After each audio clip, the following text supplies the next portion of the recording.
I'm a very big fan of doing things that are fun. Look at what I do for a profession. I think people are fun. Like this is play for me. For me, listen, I'll tell you a quick story. I grew up, a big part of my childhood was in South Africa. And one of the things we would do on weekends is we would go to the game parks. And the game parks were all about being very quiet in the car. Nobody's allowed to speak, right? And there's no AC in these cars and there's no radio. Like this was a long time ago. But you drive through the African savannah looking for animals. And you'd sit very quietly in the car and you'd sort of, we did this for hours on end and I loved it. It's one of my very favorite things in the world to just sit and watch a troop of baboons for 3 hours, to sit and watch giraffes for 20 minutes eating. Like these things are deeply soul fulfilling for me. I can do this for hours and hours and I love it.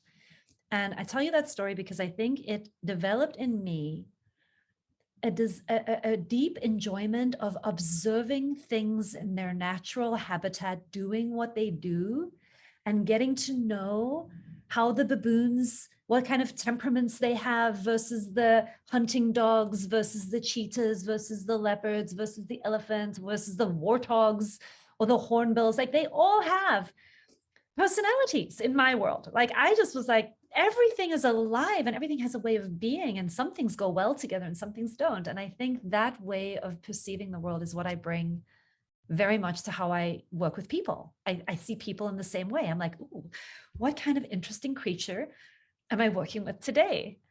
And I don't take, I've learned not to take people's anger, attacks, criticisms, judgments, needs, wounds personally. And not in the defensive way of like, oh, I don't care, that's your issue, not mine, but in the sense of like, I have a deep understanding that what's getting triggered in somebody tells me about their history. It doesn't tell me about me.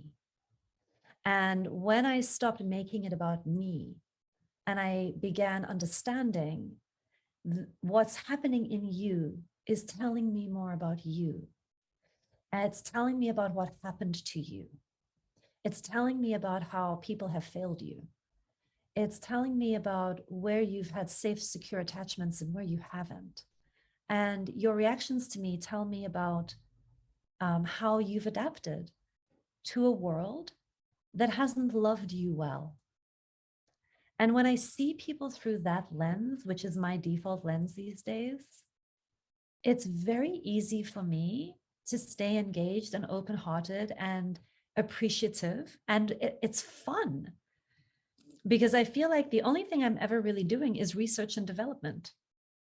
And everything you're ever showing me is what happened to you.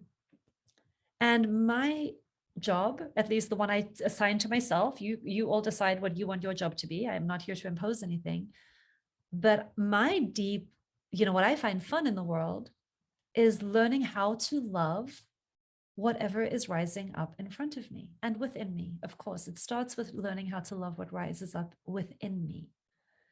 And the more I'm able to love up what is arising in me, the more I can love that up in you.